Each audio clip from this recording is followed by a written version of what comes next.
All right. Good evening, everybody. Welcome to Mastering the Zen of Dev Experience, Kubernetes and the Art of Simplicity. That was way too overly dramatic, wasn't it? This evening, we have my good friend, longtime contributor to the show, and AWS hero, CTO of 6 Feet Up, and all around astonishingly good guy, Calvin Hendryx-Parker. Calvin, how are you doing today? I'm doing really well. Thanks, Chris, for having me on. I think it's my second time on vBrownBag. I guess I must not have messed up so bad the first time you had me back. No, you've been on like 2 or 3 or at least 4 times. Yeah, Oh, you've been on 4 times now. At least. That could be. Yeah, no, I'm super excited to be here. I really love the work you're doing in the community, and anything I can do to share some fun, cool stuff. I would want to be here and hang out with you. Hey, Stephanie's in the audience. Hey, Stephanie, how are you doing? Stephanie is one of my favorite people. She's always on the show. Before we get into it, let's do a couple of show notes. Get in on the conversation. If you at vBrownBag anywhere, LinkedIn, Twitter, Threads, Instagram, YouTube, that's us. That we are there. Get in on the conversation. If you are in the live studio audience, we will be paying attention, as you can see by me saying hello to Stephanie. Why Calvin 6 Feet Up? Oh, we will get into that. That's a great point. That's a great question. So yeah, we would love to. Why 6 Feet Up? Yeah. Why the name 6 Feet Up? Okay. Yeah. I know the answer, but we're tabling that for 2 seconds because we're going to be getting into some super fun stuff. My name is Chris Williams. I will be your host and your question relayer to Mr. Calvin Hendryx-Parker. I am an enterprise architect, and I am a developer relations manager for the company HashiCorp. Calvin, would you like to introduce yourself to the audience, please? I would love to. Let's see here. Or is that part of your deck and you just want to flip over to the deck? Actually, there's a bit in there. You get to see a little insights into my life in the deck. But yeah, my name's Calvin Hendryx-Parker. I'm co-founder and CTO at 6 Feet Up. We have been around for 25 years. Oh my gosh, the dog. So Chris, my dog, just got back from a walk and decided he wanted to come up here and squeak his toy. So I could hear the squeak toy. Hey, Wushu! This might be a problem. No, it's not. No, it's not, because he's in the slide deck. He is in the slide deck. That's true. He is in the slide deck. Not even a problem. Yeah, but we've been around the Python community almost since our inception. I think I started using Python at version 1.5, and I couldn't get enough of it that I had to found a company to basically try and do that full time as often and in as many places as I possibly could. So big involvement in the Python community, numerous open source projects where I've been involved as well. As far as 6 Feet Up goes, we are a team of expert, ninja superstar developers who love solving hard problems. That's kind of our really favorite thing. Is if something has never existed before, that's where our team really shines and loves to come in and do really cool stuff. So we're doing a lot of AI, a lot of ML, a lot of big data. If it can involve Python in some way, that's definitely in our sweet spot for sure. Thanks. Yeah, so I just looked at the deck or not the deck, excuse me, the playlist. You've been on 4 times. You did 2 during the Python year, the Python series that we did during the pandemic. Oh, yeah. And then we got together 2 additional times afterwards for just regular shenanigans and monkey shines. Yeah, because Chris, I might be getting a little on in years, and so I can't remember everything apparently. Don't tell anybody though. Okay, I won't. We met in the before times. We'll just leave it at that. We did meet in the before times. That's for sure. Awesome. So what I'm going to do is I'm going to flip this over here. Ta-da! And now, Stephanie said we can barely hear the dog. We all have pets. Okay. Thank you, Stephanie, for allowing me to have my dog here. He's hanging out in the background now. I think he's going to chill. He's excited to be here with us. He's doing his thing. The dog loves talking about Kubernetes. It's pretty crazy, quite incredible. We can address that first question actually about 6 Feet Up. So it's a fun name, fun story. Back in about the year 2000, my co-founder and partner for life is also my wife, Gabrielle, and we were sitting in San Francisco and thinking about a name for this venture we were getting ready to go out on, and searching for domain names, as one does. First thing you do when you're going to start a company, you got to find a domain name. And it felt like all the domain names were taken. And so we search, nothing coming up. Oh man, it's really like tough. So I think she Mhm. walked by and I was at the computer typing. She's like, why don't you do play on words of the family business? And the family business has been the mortuary business. So my family's been in the mortuary business since 1888, putting people 6 feet under in little boxes. And we said, we're going to keep people alive and kicking and call it 6 feet up because that seemed like a more appropriate direction to go. Domain name was available. And here we are. Shazam. Shazam. Now you know. The more you know. You should have the PSA like, little like graphic go by with the star. The more You know what? I need to start doing things on OBS so that I can start doing that. Like have the more you know. I Yeah. mean, how many years have you been doing this for? You got to step this up. Only 13. Yep. Look, we only switched to Adobe Premiere in the past 2 years. So this is the incremental change, positive change is glacial here. It's about stability. It's about the content. We care more about the content than sparkly happy stuff. For sure. And I'm lazy. Well, let's talk about some sparkly happy stuff. Let's do it. Should we do that? All right. What's funny is like when Chris announced the title of the presentation, the Zen of the dev experience, the next part is what usually trips people up, which is Kubernetes and the art of simplicity. Because I don't think those two words typically line up in the same sentence very often. But I'm here to try and convince you otherwise. And feel free to ask questions along the way. Make it as interactive as you want. Chris, please interrupt me anywhere along the line. You know that is totally fair game. 100%. So that QR code that's on the screen right now is actually a QR code directly to the GitHub repository for this presentation. So if you want a copy of the slides or you want to see how it's built, it's all done in Markdown on the backside. And then the next, in about 2 slides here, will be the link to the project we're talking about that actually makes the developer experience in Kubernetes simple. So let's get started. So first of all, the obligatory cat picture for the presentation is right here. That is my cat Macintosh. He is 19 years old and still kicking around. I'm afraid he's going to live another 10 years. So we'll see what happens there. So that's Mac. And then there's the dog in question. That is Mushu. Mushu is an awesome dog, and he's sitting right behind me back over here. So if you throw him a bone, it's all good. He's be very happy. So he's hanging out. So those are the obligatory cat and dog pictures. This is what we're actually going to talk about. I'm giving you the link now. So if anybody wanted to check it out right away or have it kind of open in another tab as we kind of go through it. But we're going to talk about SCAF. SCAF is a developer tool for busy devs. And it's a way to bootstrap new projects really quickly. And currently it's aimed toward Django-based projects. So we're going to do a demo and I'll show that off a little later. But as we get into this, I will basically talk about that ideal developer experience, and then we'll do a demo and you'll see SCAF in action and you can kind of ask more questions because there's a lot packed into that one tool. But the idea here is, how do we get to the ideal developer experience? This is something I love geeking out about. I like talking to other technology leaders, and I like to talk to other people who are doing implementation and the actual engineers and software developers who are doing the project. Because it's important, I think, for anybody, because you don't want to waste your time.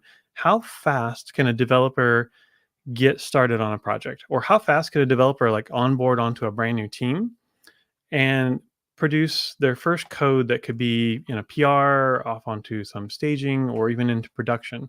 I kind of find that's a measure of a maturity of a development team. So thinking about that ideal developer experience, it'd be awesome if you could hire a new developer, onboard them to the team, ship them a brand new, MacBook Pro or Windows machine or a Linux box, and I would love to see that in the first hour that they open that machine up, that they could actually be productive. They could. That was Mushu saying, first hour? That's impossible. It's nuts. It's crazy. That's bananas. It's nuts. It is bananas. So the first hour, think about that first hour of I should be able to install Docker desktop or some kind of container environment. I should be able to install my IDE, whether it's VS Code or PyCharm or whatever that case may be. And then I should be able to pull code, clone my repository down to my local machine, and then optimally get, like I said here in this very first bullet, set up in a few minutes, get clone, and then we're angling toward a tool called Tilt. And so with Tilt, you should be able to get clone and tilt up. And I should have a running local instance of the application, the full stack. Everything from the Django backend, and maybe you've got a Next.js front end, you've got a Redis cache in the middle, or Valkey cache in the middle, Postgres database in there, maybe Mailhog as a email development tool, all running, and it's all just going. I think the big holdup in the past, or maybe, and I say the past, it's probably a lot of people's current reality, is that they would have to go through like maybe a document or a README or a getting started, set of instructions, and it could take them literally a week or more to get started, because they have to get the right version of the database installed, the right version of Redis, the right version, you name all these tools, and then they haven't even gotten the developer niceties in place, like all the debug tools. Can you run a debugger, set a breakpoint, and interrogate that code and debug a problem, like being productive? And so that's just the first issue on this list of the ideal developer experience. The next being, do you even have enough resources on your laptop to run all these things simultaneously? RAM, CPU, disk. When you start talking about containers, or not containers, you could be using, if you have a 16 gigabyte of RAM machine, that could be far too small to try and run all this locally. So what is a developer to do? I'll talk about that. And then having it all containerized. I would love to see that the development experience uses containers, because then all the developers are running the exact same stack. And I don't care what platform you're on, whether you're on Mac, Windows, or Linux, it really should be work alike. Like the tools should work alike. My tool chains should be compatible in all those places, because the ultimate deployment environment where we're putting this is going to be something similar, or look similar anyway, like some kind of container-based solution for that. A part of this experience also should involve good continuous integration and quick deployment. So having that quick iterative feedback loop. Do you have these kinds of tools in place? Is it easy to set up? Are you using a DevOps platform like GitHub or Azure DevOps, or whatever the other ones that are kind of out there in the ecosystem? Are those set up and ready to go? And then can you have things like automatic preview environments? It'd be nice if you're a developer. And again, I think a lot of developers, their workflow may involve everyone logging into some one server where there's a test or development instance, and hacking on code simultaneously with one another. Throw source control management to the wind. We've got bugs to fix, and I believe that is still some people's realities, and I want to try and find them a way out of that. So having the ability to even have your own deployed environments. So for example, I can get a bug, fix the bug, create a pull request, create a preview environment that is not the sandbox or the production or the staging environment, so it can be tested in isolation from other code that's going on at the same time. So it can actually increase velocity and have less adverse code interactions, and less weird triaging having to happen because you're now trying to track down some weird interaction bug. You can basically test what your fix in its own isolation in a preview environment. And then the ultimate on top of all this is, can I use the same tools actually to debug dev, QA, and production environments? Am I running the same stack of stuff along the way? I think you may see in some environments, people may run on their local workstation or a shared dev instance in the cloud someplace. Maybe they've got an EC2 where they log in and dev. And when they go to QA and production, that's a matter of them shelling into some machine, potentially doing a git pull of main or some tag to that machine, and then rebuilding in that spot. Or maybe they release with containers, but they develop without containers, which makes it difficult if you wanted to debug a really tricky production issue where maybe it's only manifesting itself in production when it's hosted in a containerized environment. And now you're stuck on your local machine trying to run it locally and can't see the bug. So there's lots of potential Heisenberg bugs like that I think that this ideal developer experience can make a lot better. Heisenberg bugs? Heisenberg Bugs that are there until you don't look at them? Well, I'm sure all of your viewers here have seen a Heisenberg. When you look at it, it doesn't happen, but when someone else looks at it, they do see it. Quantum bugs, bugs that only happen under so much load, bugs that only happen using that in certain routing paths. I love that. It's not mine. I can't claim it. I don't know where I first heard it, but I will definitely use it because it doesn't. If you had not told me that, I would have said Calvin Hendryx-Parker taught me this. Yep. make sure you cite your sources. So yeah, I do find it.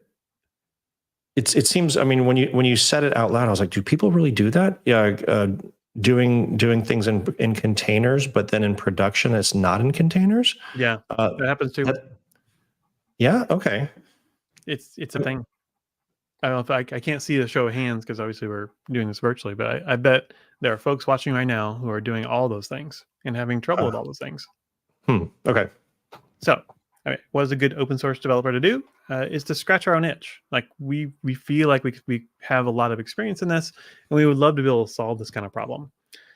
For example, the dev laptops can be underpowered, can't run as a lot of large stacks. That dev environment may not set up a remote development in mind. So this addresses that like small, like anemic machine. It would be nice if you could have dev environments that you could attach to and debug if you needed to. I think a lot of people run into Docker permission issues. It can get kind of daunting when something doesn't go, the happy path on an install. Little support for developing inside of containers. That's my beef with a lot of tooling. It's hard to debug sometimes inside the container. Being able to set a breakpoint and use a debugger is a huge power, like superpower that any developer should be able to wield at any time. And I think a lot of developers are still stuck in the print logging, era of like debugging and trying to triage an issue. It's not that you are a bad developer. It's just you haven't seen the technique or don't know how to get to that next level to leverage the full power of debuggers, like inside of VS Code and PyCharm. And then, debugging in a QA environment can get really tricky because you may have lots of permission issues, access issues, and you probably don't want them touching things like QA or production. But be able to bring those containers back from a QA environment to a dev or a local environment can actually allow you to debug those issues using the exact code that's running in that environment, but not having to have access to that environment. So when you think about security and least privilege and making sure only certain people have access to the right things they should have access to at the right times, this type of a structure, I think, is going to enable that. So it answers the those governance and security questions that the SEC team always comes up with. Yeah, and that's part of our goal is to be ops friendly, but also very, very developer friendly. I mean, it's about the developer experience, but if the developer experience is how are we going to go wrestle with ops right now about getting access to something, that quickly becomes part of the developer experience. Right. All right. So my answer to that is Kubernetes to the rescue, which again, I think sounds probably odd to a lot of folks. And it did sound odd to me. I held out a long time on containers and held out even longer on adopting Kubernetes for the sheer fact that it is a very complicated, very sophisticated set of tooling to enable certain patterns. And I think a lot of people have heard a lot of, FUD or, misinformation, and some of it's true. I mean, there is a lot going on under the covers of Kubernetes, but is there a way we could simplify it to make it more accessible to those who can actually reap some of its biggest advantages?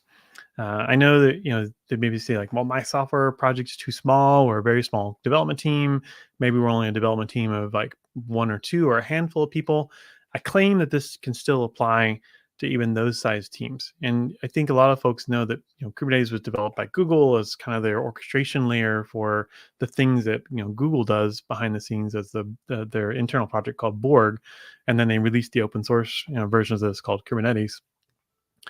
But in the early days, it was really hard. I mean, if you're not a YAML ninja and there weren't sets of toolings around it to make it easy, or someone hasn't laid out these patterns for you in an easily approachable way, there's no way I would approach it. And that's why I didn't. And that's why I didn't pick up containers until we started doing development on the Loudswarm platform. So when we developed the Python Web Conference Loudswarm platform in 2020, that was 2020. Mm-hmm. That's when I started doing containers. So I'm relatively new to containers because obviously they've been around longer than that. But I'm here to convince you that this is a good way to go. So you can think of it again. I'm going to give you a little brief primer on Kubernetes and in the way I see it and the way we view it for a developer. Is that basically it is that building plan. As building plans have, or as construction has plans for buildings, it requires you to describe a desired state, and that's what's known as the manifest. So you'll hear about YAML inside of Kubernetes called manifests. All that is saying, I expect this thing to happen, and then you can hand that off to Kubernetes, and it'll make those things happen. And then if things change, your manifests change, your plans change, it will ensure that it reaches that consistent state at some point. You're the architect, you are the Kubernetes, and Kubernetes is the builder. There's no manual commands required for deployment. We want to be able to use tooling for the CI and CD environment to deploy our code for us. There's nothing worse than getting onto a server and releasing some new code, and you do a git pull, and things end up in there that you weren't expecting, that weren't tested.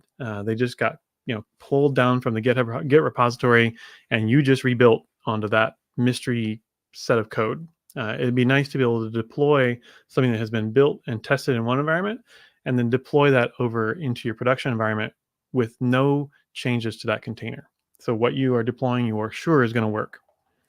And so like this, it does more, but I think the real superpower for me and for our view of Kubernetes is not the orchestration layer of Kubernetes. And sure, it can like make sure that your processes keep running if, for example, if a process dies or there's some kind of a seg fault. Kubernetes as an orchestrator will pull the thing back to life for you. But that's not the real power, I think, as a developer. The real power as a developer is being able to use the control plane to control and automate the releases coming from your CI environment. So if it passes all the tests, you can set up however many rules you want in that process. You now have full control over that process, and it talks to the server over an API. So that control plane is an API that you don't talk to as a human being necessarily. You may have your continuous deployment environment talk to it over the API to do the release.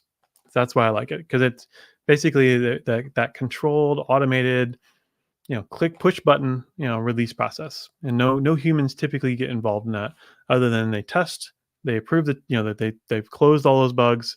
That's what your DevOps platform is for.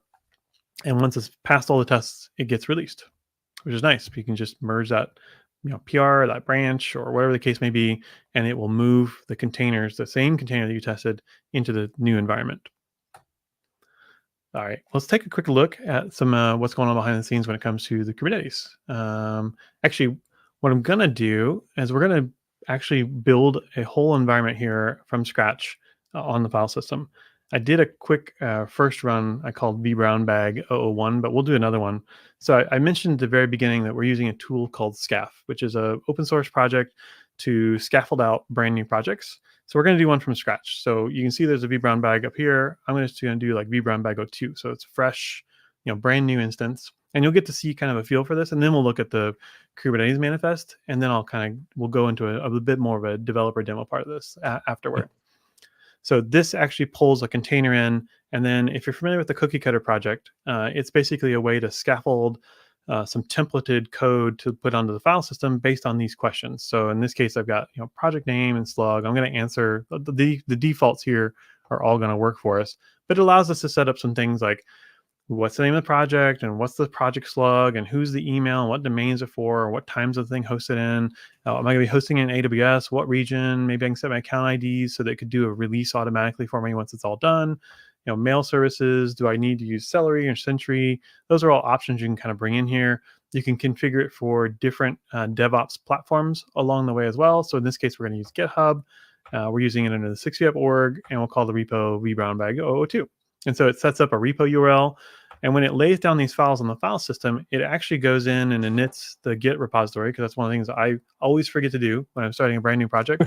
Is I will literally go in, scaffold out some junk, and I'll forget to do git add, git init, git add, and git commit, and and then I'll be like 2 hours into working, and I'm like, oh no, I have no history, I don't know where I started, and so this solves some of that problem. And then what you just saw happen there actually was it pulled down all of the requirements for our Django project and actually built and pinned those requirements into the current version of the code, and then it committed it. So if we actually, I can look at the project right now. So we'll go into vBrownBag 02. But what I'm going to do is I'm actually going to open it up here in PyCharm. So let's go to there, and vBrownBag 02. We'll open it up as a project inside of PyCharm. My awesome project. Here we go. And the first thing I wanted to give you a tour of, because we're talking about Kubernetes right now. And you can see right there, I think we talked for maybe a minute and a half, and I built a whole project that is got a Next.js front end, a Django back end. It's got Postgres running, and then it actually has configurations for your sandbox instances, your production instances. But what we're dealing with right now is our local instance. We want to be able to play in local, and so we use the customize to be able to set up settings that basically overlay on top of a base set of settings. So for example, if we look at the config map, this sets up environment variables inside the Kubernetes for us. That's what drives the configuration of like things like the Postgres, the DB user and password and all those kinds of things that are inside the actual cluster. So we tried to split it up into very easy to understand little components. But generally, as a developer, you shouldn't be diving in here unless you are adding some new service or some new backend, piece. We're not going to be dealing with the ingress, the all this Redis stuff, or all these kinds of like configurations. But this is the plans for the application, and we're going to tell Kubernetes to actually deploy them into our Kubernetes cluster. So that's just the basis of where all this is going. And then later, I'll scroll that down there. Like when we want to release onto the sandbox, we're going to want to be able to take and do things like create secrets and have them be encrypted and stored in a very secure manner, and actually have them be tied to each environment. So if someone ended up with a production secrets file on the sandbox environment, they couldn't actually decrypt them because it depends on the operator from the production environment. So again, keeping those least privileged kind of concepts at play here is something that was actually really important for us. And if you're curious to dig into how to do that, the makefile is actually a good place for you to start. You can see there's various targets in this makefile, and one of them is secrets. So you can actually set up staging secrets, sandbox secrets, prod secrets, and those just show, that's basically the example. I'm trying to run it right now, but that would be how we're managing the sealed secrets that are inside this opinionated set of deployment tools. And I guess I should kind of back up a little bit too. One of the reasons we did this was I think every developer should have access to all the fun, awesome tools all the time. And a lot of times they may waste a bunch of time getting set up on them because they don't understand, they're new to them. There's a whole new like learning curve for certain tools. Like for example, learning how to use sealed secrets like that. I mean, that's something that can take you literally weeks to learn and get right because of all the trial and error you're going to go through. We wanted to give good, like pre-baked examples of how to do these things, so it should be simple for you to do that. So that's kind of the bit there. So that's the extent of like YAML I think I wanted to show everyone here. For example, setting up Postgres, running on a local port. Those are the kind of things we just set up for local, and then Sandbox and Prod have their own environments, and typically get released via we're using Argo CD in our case for this. So if you actually look right here, there's an Argo CD that's going to get set up. We've got readmes in here for how to like basically get all that going for you. So you don't have to figure it out. There's a blueprint and a way forward for you to using Argo CD for your continuous deployment pieces. So that's the YAML bits I wanted to show there. So then kind of staying on the Kubernetes line for a bit longer before we get into some of the Python code. Oh, we're gonna allow that to happen, I guess. we want to whatever that was, just allow it. Yeah, I allow all of it. Go for all the things. But I find that, like I mentioned this before, is Kubernetes standardizes this deployment stack. Like the same technology that it releases onto my sandbox or my staging environment is also the same technology I'm going to release onto production. And for the most part, the sandbox and production layers are just a difference in a couple configurations, a couple secrets, a couple DB connection URLs. They should be, fairly lightweight when it comes to that. But then more importantly is like this Kubernetes actually allows me to do the exact same thing on my local machine or my local environment. And my local environment doesn't have to be my local machine.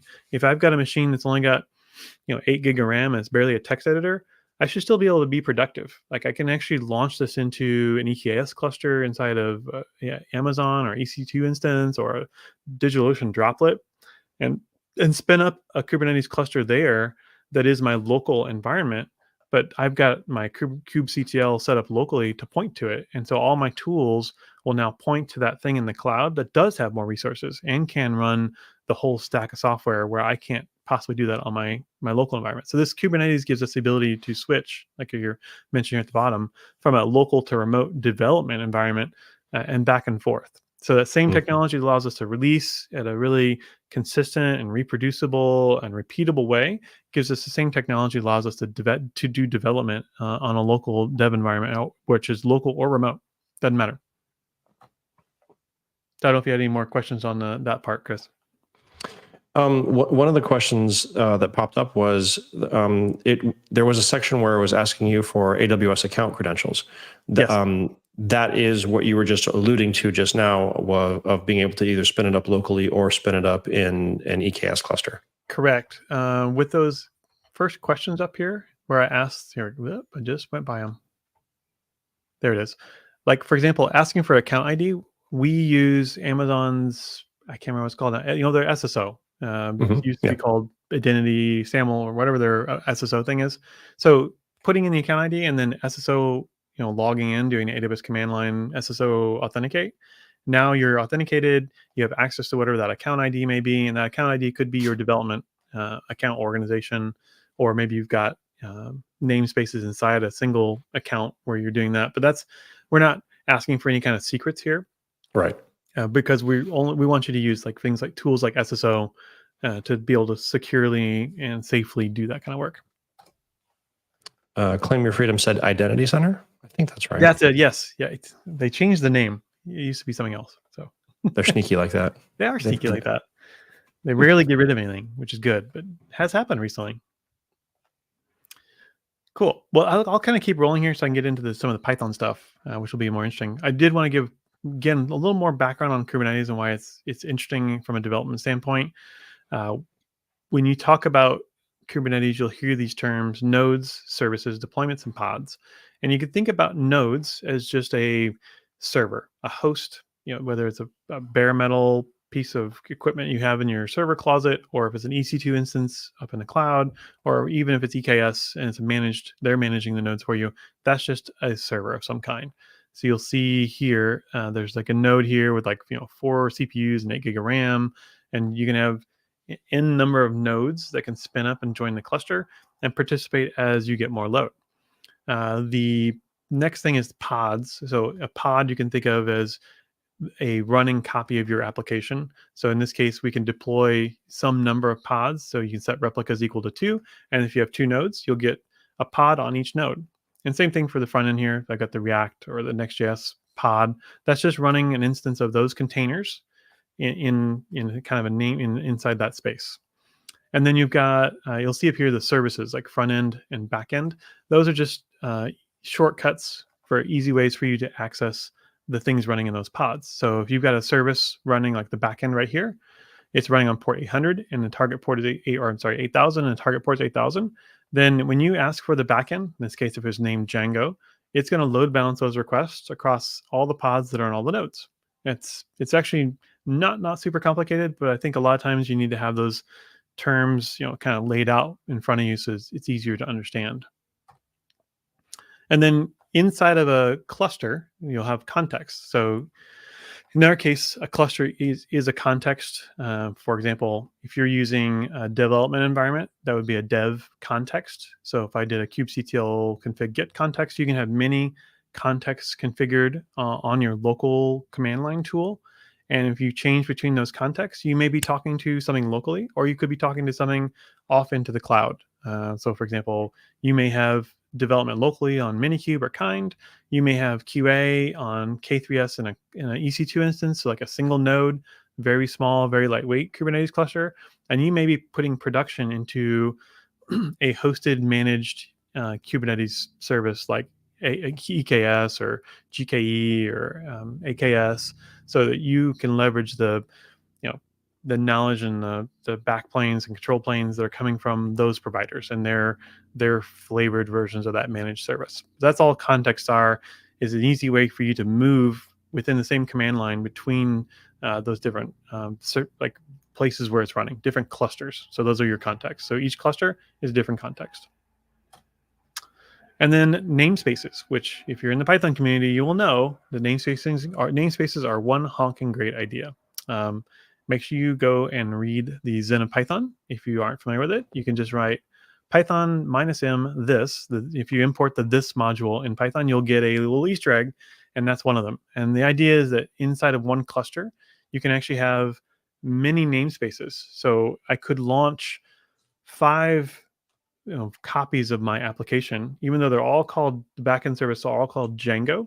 As long as I launch them into 5 different namespaces, they won't interfere with one another. They can be running on the same ports, they can be running on the same names, but they've got that namespace so that you can actually have, for example, preview environments. This is what I mentioned in the very beginning as part of that ideal developer experience, is if you can have these preview environments and you can stack them all into one cluster, you can basically take advantage of running many copies of your application for testing purposes very easily and very lightweight, because you're leveraging one cluster or one set of resources to be able to run that.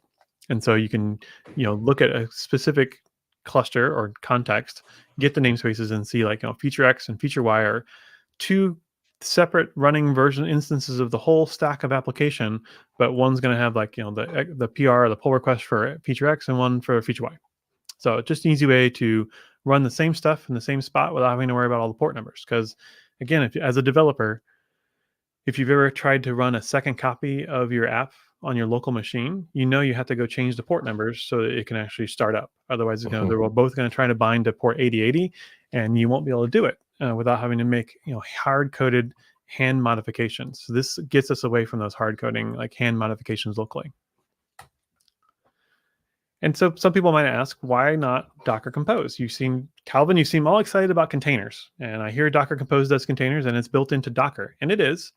And I think that the big reason we've chosen Kubernetes versus Docker Compose is I don't want to have different container technologies or orchestration layers running at the same time. I like to have that kind of uniform through the local development environment to the production environment, because the issue with Docker Compose is you don't have that control plane feature, which I feel like is the killer feature for me as a developer on Kubernetes. So I can use and deploy software with Docker Compose, but it's going to be that manual process of logging into a server, doing a git pull of the image. So at least you have that benefit if you're using Docker Compose. You can still build an image, put it into a container registry, and use that same image from that container registry in your QA environment. And when it passes testing, you can just go pull that same image onto your production environment. So you've already got a benefit over just using a git pull out of the repository, like the code repository, because you're sure that nothing has changed to that code between the QA testing and the production release. But you still have to log in manually, git pull. There's still room for human error, or you're writing scripts to automate that process. And Kubernetes just provides that framework for the control plane to manage that whole process from beginning to end. And it gives you that declarative, I've released version 2 of this image. I can tell Kubernetes that version 2 is now the new version, and Kubernetes knows how to go retrieve that new version from my container repository, registry, and deploy it. And if it sees any failures, it knows how to roll it back. So again, Docker Compose doesn't give you those same kind of orchestration or control API features that I think you get with Kubernetes. So now, the developer workflow. I want to show that off, and we'll do a live demo. Actually, that'll be the next step here. One of the cool things, so as a developer, you may be like, all right, now what? I got a set of junk all down here on my file system. This is the output from that SCAF tool I was just telling you about. So if you go to github.com/6feetup/SCAF, you can check out more information on SCAF and how to install it and get going with it. But in under a couple minutes, you can basically have a full stack of stuff running, and I'll show you what that looks like. So we're going to run tilt up. So you can see here, to get started, there are some little quick instructions up here. But basically, we cd it into the directory, and we'll type tilt up. Anybody like, what is tilt? Glad you asked. It moves tilt into, let's see here. You put it on another tab. Oops, there we go. There's tilt. And so tilt is it's basically a local developer orchestration tool that allows me to do a couple things. First of all, what tilt did in combination with, I kind of waved my hands around another part there you're not seeing, is we actually deployed kind locally on the system. Actually, I'll show that off over here. We'll do this. So Kind is a local Kubernetes cluster. Clusters. And now you can see there's a new cluster running called vBrownBag02. That is what to the outside world looks like a full-blown Kubernetes cluster. It has a control plane. It has, it deployed those manifests, those YAML files into it, but it's running locally on my own local machine, and it's only running in one container. So if you actually look over here, I use OrbStack for a replacement for Docker Desktop. Highly recommend it. It's very nice especially around a Mac. If you're not on a Mac, then Docker Desktop's kind of your option. Or if you're on Linux, you can just use plain old Docker and basically launch Kind Kubernetes clusters. But you can see here on my containers list for Orb Stack, there's just one container running. It's this vBrownBag 002 control plane. And that lines up to what we saw on the command line here, which is this. And now if I do kubectl get pods, for example, you'll see I've got the backend, front end, Mailhog, Postgres, and Redis. That was all managed by Tilt. That's why I'm bringing up Tilt here. So if we click into the backend, you can actually see here, it gives me the status of when they build. It actually, more importantly, watches for changes on my file system. So if I change a file on the file system, like I'm editing code live and want to double check my change worked, Tilt actually has a file system watcher, and it uses rsync to sync those files up into the remote. It's locally running on my machine using Kind, but it's a remote cluster. So it syncs that file into the remote cluster, whether it's running locally or whether I had it running in an EC2 instance because I didn't have enough resources locally. Without saving it? Yeah, without saving. Well, you save it. I mean, like if you're using an IDE that auto saves, like PyCharm, every time I'm typing, it's just syncing the files up into I see. Okay. the Django cluster, for example. So the same thing works for the front end and the back end.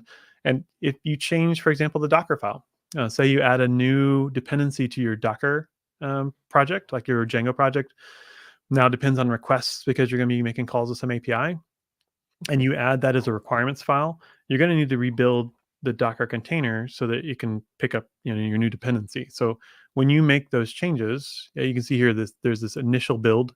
So it did actually come up here. You can see it ran building the Docker file for the backend. So can you make the text a little bit bigger? Oh yeah. That's probably a little easier to see. Yeah. Yeah. So you can see here that it actually handles the Docker build and the deploy of the container. So step one is build. So it takes your Docker file. In this case, we got a multi-stage build. And it copies that in there. You can see the second stage is happening right here. And the output, is from the build image right here. The second part of this, we go down in here, it's still building, is here. It pushes it into the backend repository. So it takes your image that it just built and pushes it into the local container repository or a registry. And then it notifies your cluster via the backend services. You can see right here, backend service and backend deployment, that you have a new version of this container ready to go. And so it will release that container into the Kubernetes cluster, just like it would do in a production environment or a sandbox environment. It works alike. So that's the process for like building of the image. Now, the benefit of the next part I'm showing you is that once I've got the image built, you typically don't want to be rebuilding that image every time you want to like test a change to the code. So if we come down here, we'll kind of watch the bottom of the screen as I make a change. We're going to come over to some Python code. I'll go into the back end and we'll just find a quick little file. We can, let's go in here to models. And so maybe we just add a new comment in here. This is a comment and save. And if we go back over here, one file changed. See here, the users models.py. So it detected that, copied the file from your local file system into the container. So instead of rebuilding the whole container, that's slick. Okay, so yeah, it uses rsync to synchronize the file up into your container, and that's why Kubernetes doesn't care if it's what the container version is. Yeah, I don't care where, and I don't care where it's running. This will work in the cloud. Like Tilt will set up all the tunnels needed to go between you and wherever your cluster is running. It could be you could have literally a Intel white box on your desk side that's like super powered and got GPUs and all this other stuff in it, and still be using your MacBook Pro for doing development, and now you can enable things like doing CUDA development with NVIDIA graphics cards, but you don't have to have a graphics card in your laptop. It's sitting right beside you. Nice. Yeah. So then what's nice here is the next thing that happens is Django's normal reloading kicks in. Django itself, when you're running in debug mode, which this is running in debug mode because I'm local, will pick up the file change, and then you can see right here loaded the change of this right here. Same thing happens for like the front ends as well.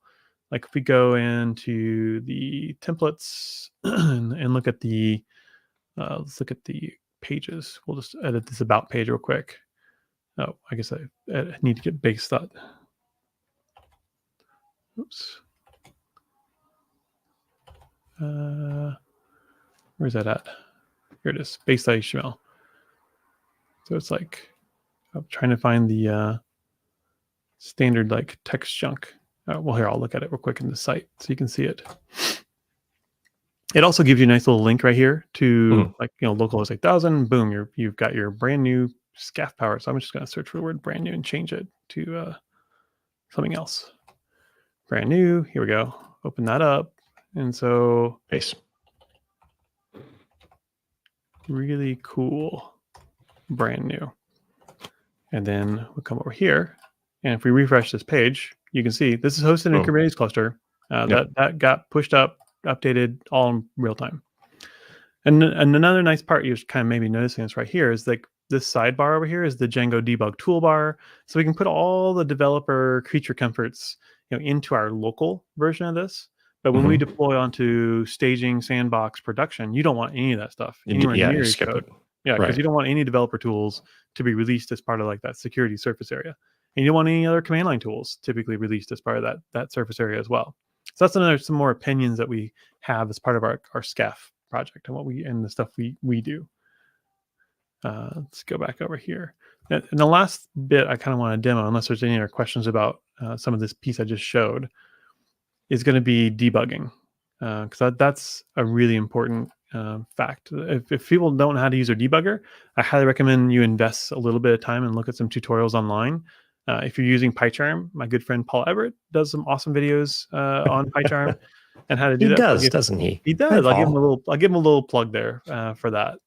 So actually, let's say we broke our docs up. So if we go into the docs, there's a whole document in here on debugging, and it's not hard actually. So what we're going to do is we're going to set up our remote Kubernetes cluster, which is running on my local machine in Makind, to enable full debugging. So, and then we got the step-by-step bits here. I don't think there's instructions yet for VS Code, but I don't think it'd be hard to put that in here. So if someone wanted to make a pull request, it's an open source project, so feel free. So we're going to actually go into this app config map, and we're going to add in an environment variable for PyCharm for our debugger. So that's down here in Kate's underneath our base. And here we go. PyCharm. So you watch when I change that. Let's go back over here to kind. You should see. More file changed, yeah. Oh, that was the template though one. It may not pick up that change. So it'll pick up a change to the Docker file. So it's something to kind of be aware of as you're doing this. It may not pick up everything. Because we changed an environment variable and a config map for Kubernetes, what we really need to do is relaunch that pod. But kind makes it easier because you can actually just manually trigger the update. So what we're going to do is we're going to manually trigger that backend update. It's going to relaunch that the image back into the cluster as a new pod. And when it does that, it picks up the config map setting. So down here, it's redeploying. You can see there, and it's done. So it just didn't even have to rebuild it because the image was already built. It just needed to relaunch, like kill the old pod and relaunch the new pod up into the thing. So that part of the instructions now we're done. And then the next bit is going to be in PyCharm, for example, we're going to create a run configuration up here. Just go in here and edit configurations, and we're going to create a Python debug server bound to port 6400. So that's just right here. Go down to, I think it'd be easier if I just typed it. Python debug server. So this sets up a server, and you need to change this to not bind to localhost. because you're going to be wanting an outside thing technically to talk to an inside thing on your laptop. And we want it on 6400. So this is going to run a local server on your laptop or wherever you're doing your working. And it's going to, I think that's all I need to do. Yep. And we'll just call this Python debug server and click OK. So now we've got a Python debug server here. We can run that Python debug server in debug mode. And you'll see down here, basically, it opens up the debugger. It opens up a port or a listening socket on your local machine on port 6400. And now we can put breakpoints in our code to talk back to it. So you can see right here, you can basically copy paste this right in.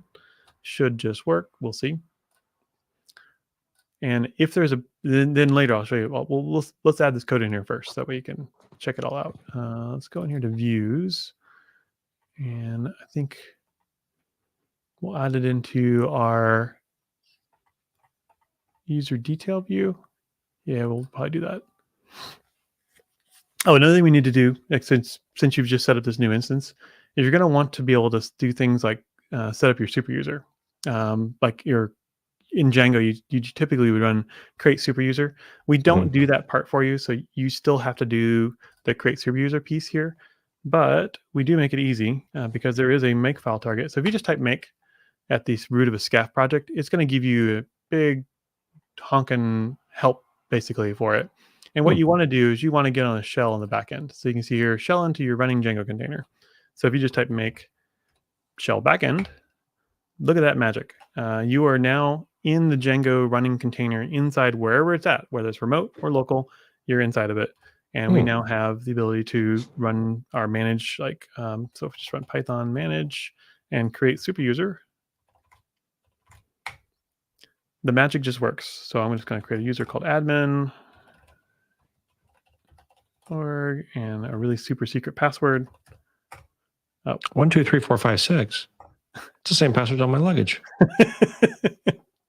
I won't make the rest of that quote. Okay. Now the magic, actually, let's go back over here to our browser and let's go back in here and I'm going to go to /admin and now you're your standard Django admin and we'll just use that fancy username and password and we're in.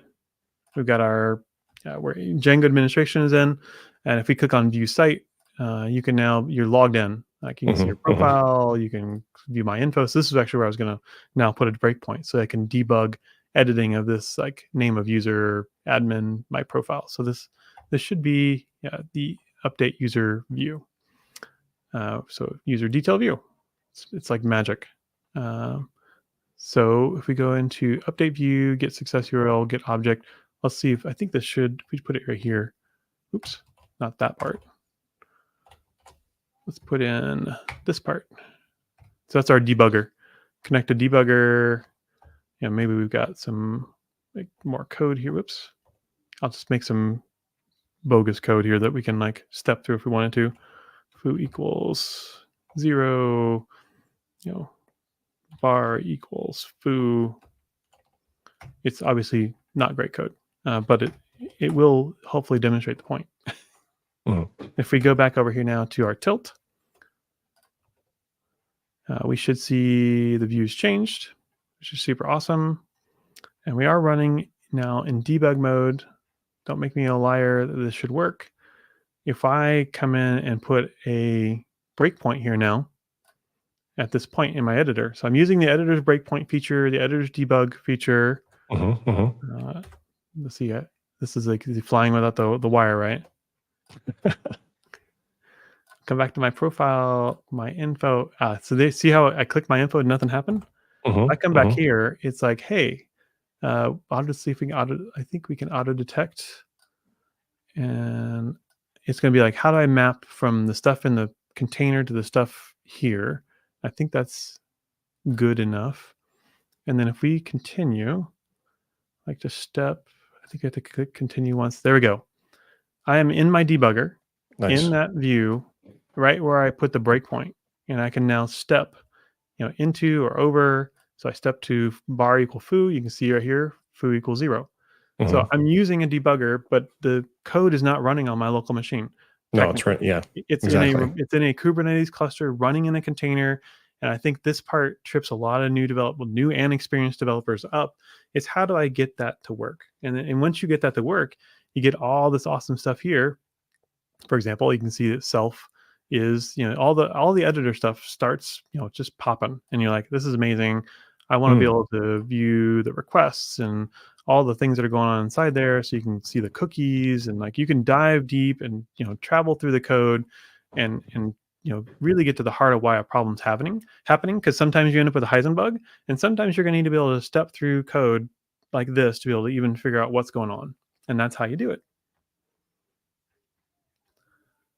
And that is kind of the major point I wanted to make here, was like that all can work and really change your quality of life as a developer.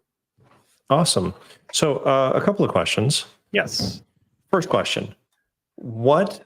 Um, so developer wants to get involved with SCAF. They want to start playing around with this. Yeah. What knowledge do they need to have in their head to be effective with SCAF? Like what are the prereqs to be effective with it? Out of the box, if you, for example, I mean, like right now the goal is you're going to be developing a Django application. Mhm, So mhm, we assume you're going to know some Django. So mhm. you're going to basically build out a scaffold hello world of a Django application. Mhm. Beyond that, I mean, the README kind of walks you through, like you saw there. We just follow the docs to insert Well, the debugger. that's what I was asking. Do they need a lot of Kubernetes to even get going with No, this? no. That's been part of my goal, is to really make Kubernetes fade into the background part of this Awesome. as you progress in your journey, and as, for example, as you want to add new services. For example, if you were adding like Celery to the project, you may want to actually split Celery into its own set of pods so that you can Mhm, scale it separate from the Django backend. And so that's something where you would have to learn some Kubernetes, or you may consult a DevOps person or a really knowledgeable AI LLM, and they'll kind of tell you in the Kubernetes world how that's supposed to be. Our goal was to lay down some best practice Kubernetes manifests, so you have a very solid starting point without a lot of noise. Part of my goal is, sometimes you see a lot of boilerplate code, and Kubernetes is full of it, because you just see a lot of people just copy paste, kind of copy pasta around mhm, mhm. all the stuff, and it gets really hard to follow. So what we tried to achieve with this project was put down just the bits you need to know and make sure it's clear. Like, it should be almost self-explanatory. I mean, a lot of people love that if their code was self-documenting. It's not true. Mhm. But we tried to make it as close to that as possible, so that you Wrong could button. do it. Sorry. You could actually like start the next journey into adding new services to Kubernetes as part of your application. But Amazing. from a direct standpoint here, your next step is going to be, all right, now I want to release this into production. Well, that Mhm. should be a matter of you deploy, and actually, I'll show you that code right here. Something I didn't show you that's in here is, not only do we have the Kubernetes code in here, but there's a Terraform folder. And if you look at this Terraform folder, there's actually a set of Terraform in here to build a cluster in your like AWS account. So in this Mhm. case, you could build out a cluster for my awesome SCAF project. It's based on what you just set up, and it's going to set up, Right. DNS and staging stuff, and it's going to set up instance types for your control plane. And since it's staging, we only really want one instance, and the control plane can also host all the pods. So it's a really cheap, actually, this is a 3 instance, small K3s cluster that Right. will actually deploy. Let's see here. I don't know if this one has the deployments in there. Oh, this is where you would target your Argo CD to. So, for example, once you have that up and running, there's instructions in here for how to do that, and you will launch your Argo CD into that cluster as an operator.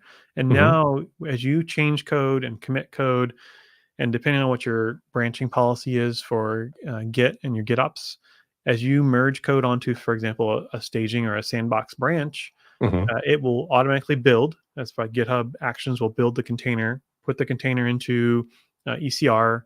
And when that container is built and put into ECR, it will now tell the control plane, hey, there's a new version of the sandbox image.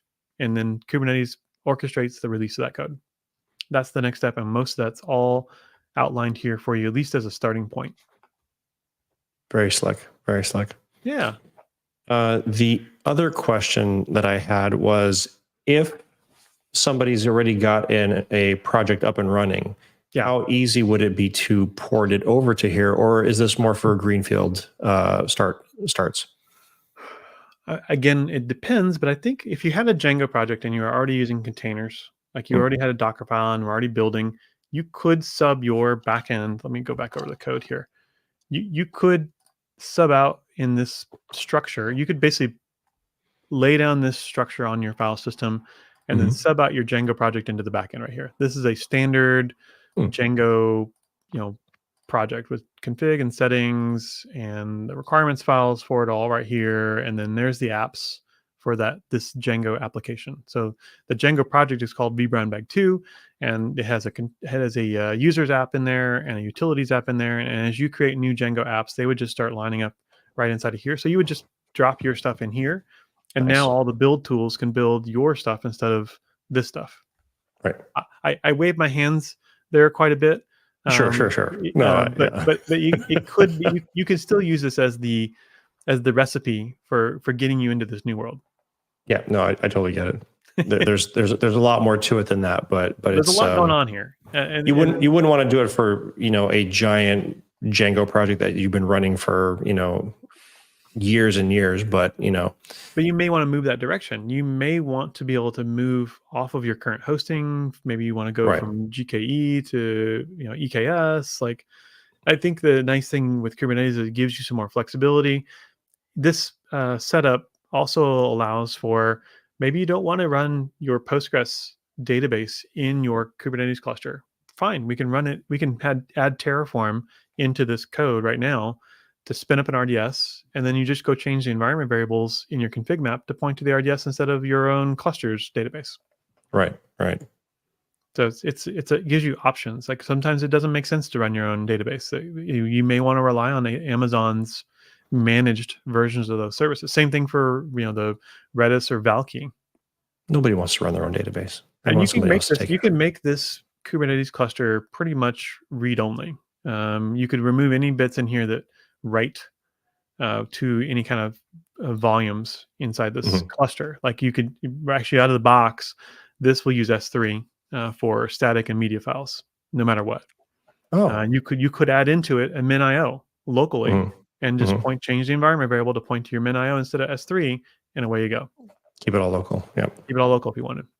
Nice. Very cool. Yeah. Pop your connection stuff back up so everybody can see how to get in touch with you. Here, I'll just plop that up bigger. You can find me. I'm just Calvin at 6up.com. I am Calvin HP across all the internets. So all the things. I gotta say, I've not actually been very active on Mastodon. That's not been a thing. You've been a little low key recently, just in general. Seems like it. Yeah. I don't know. You've been busy. Things have been popping for you. It's true. Lots going on. Lots of fun stuff happening. No, this has been fun. I want more folks to learn about this stuff. And ping me on socials. It'll be a good way for me to spark a conversation, get more people engaged, let people know that it's not a big scary beast, and you too can run Kubernetes locally on your local laptop. I'm going to go play with it. I'm actually starting to play more with Django. So this is a perfect segue for me to just light this up locally now. Yeah. So and then the instance there will also install, I believe it installs a Strawberry backend on Django, so you can do things like GraphQL. And Strawberry. Yeah. How many R's in Strawberry, Chris? 3. AI? I can pass that test. Beep. I don't know. Awesome. Very cool. All right.